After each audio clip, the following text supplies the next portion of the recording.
Hey everyone, and thank you for joining us into another episode of Criterion Creeps. Criterion Creeps. I'm Wade. You're Wade, and I'm Joe. Yes. And today we are going to be talking about an American movie. I'm going to say an English movie. We did that last time. An Anglo-American movie. Yes. It's a legendary movie by a legendary director. Let's see. Spine 779. Mulholland Drive, directed by David Lynch. Made in 2001. I'm sorry, made by David Lynch. Oh, come on, don't make fun of his voice. I like his voice. I like his voice too. That's why I do it. I do it because I like his voice. Scott loves his voice too. Yeah, Scott from Condish Productions. Yeah, it's a great. Yeah, so I've never seen it. Here's the thing. I started not as a big fan of David Lynch. Mm-hmm. I don't really love Eraserhead. It's fine. I understand why people love it. It's because you started off with Eraserhead. Yeah, I understand why people like it, but I'm just like, it's not amazing. It's a perfectly fine movie, you know. I was not like the cut to the woman in the radiator. I was not prepared for that. And then I watched like Blue Velvet and Dune was.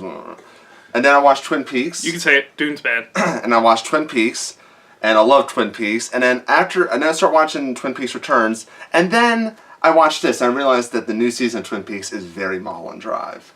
This stars Naomi Watts, and she pretty much is the star of the movie. Yeah, and there's a lot of weird David Lynch things in it, like the cowboy. I love the movie. Yeah, like I personally really love this movie. It's a love letter to the 50s, kind of, but not really. Kind of. Yeah. There's a reason. It's always put up in the pantheon of best 21st century movies. Yeah. It's fantastic. Because, like, you're like, this is a love letter to Hollywood in the beginning, like, you know, Naomi Watts with the grandparents, like, oh, wow. And they're like, this is very I love overacting. The grandparents are my favorite part. Or they're not even her grandparents. They're just some random old people she met on the plane. And then they cut to them in the limo, and you're like, what? I love that scene. This movie has... pretty much everything has drama. It has kind of a noir kind of feel to it.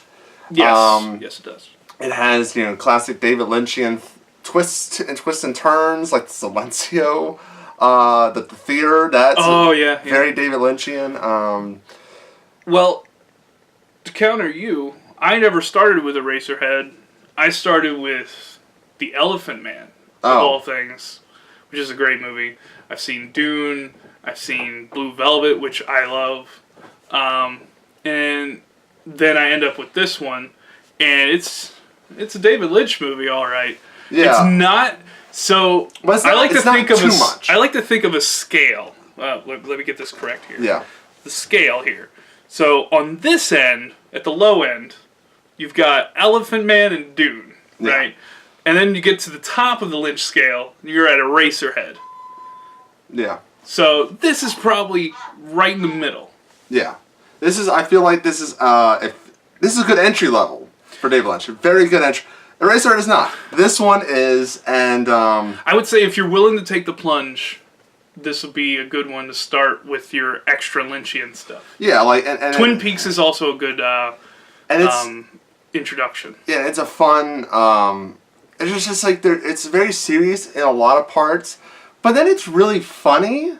Like there's a certain one-hit wonder country star showing up in the movie. I love there's the scene where the director, and his name's, I'm losing it right now. It is Adam Kushner. Yes. The filmmaker. Justin Theroux. Yeah, Justin Theroux. I'm sorry, I forgot his name. He's in a bunch of things that I've seen recently. But he comes home and he finds his wife cheating. That scene is one of my favorites. And I don't want to spoil who she's cheating with. Oh, yeah. He is not the actual person, but I'm like, whoa, he acts? And then it divulges into, like, paint, and you're just like... At some point, you're like, what is going on? Then there's a cowboy, and I love the cowboy. Mm-hmm. And then there's the hitman, like, he just can't get the job, like, to kill one person correctly. Oh yeah, that guy. Yeah, and then the random, like, diner scene with eyebrows. I don't know his name, but he has eyebrows. Yeah, that's kind of a weird plot line. Yeah, and it doesn't really pay off. I guess it's just so we know characters.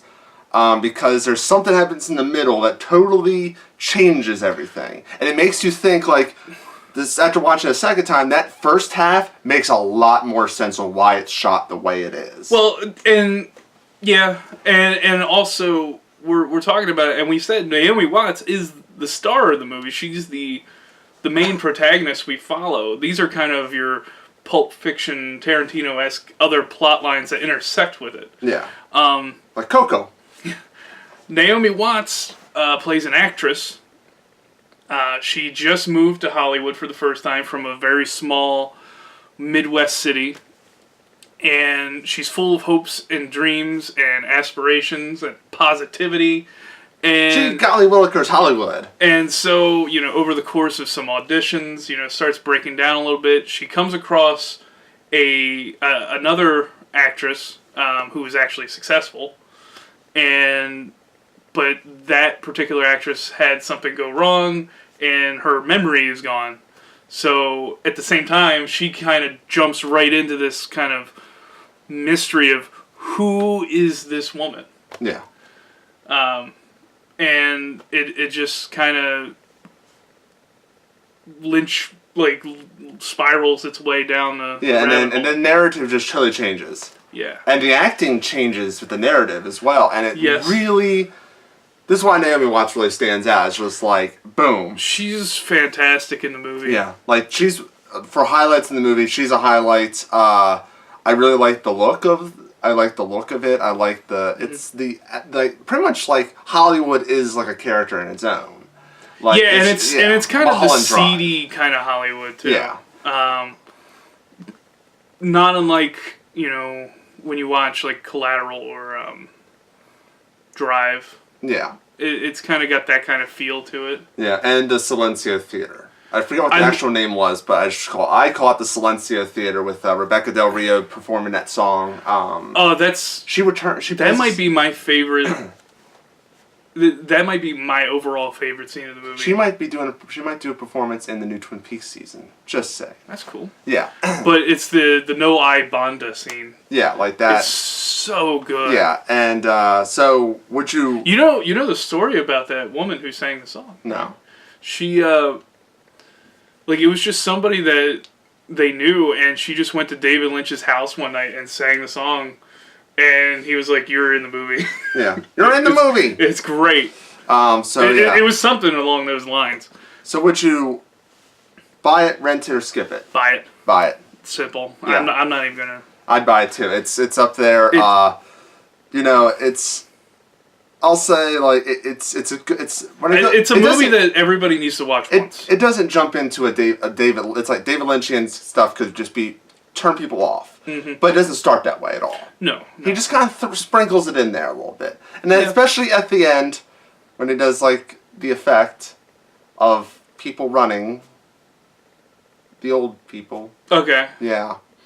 Yeah, that's very David Lynch. I was like, oh, he definitely put that one in the movie. But yeah, so that's our opinions on Mulholland Drive. And don't worry, from what we said, when you watch it, you'll be just as confused as everybody else when we watched it. Yeah, so let us know in the comment section below what you thought about Mulholland Drive. What's your favorite David Lynch movie? Should we do Eraserhead? I know there's two Criterion movies coming out. There's David Lynch Art Life. Yeah, the documentary. And then there's Twin Peaks Fire Walk with Me.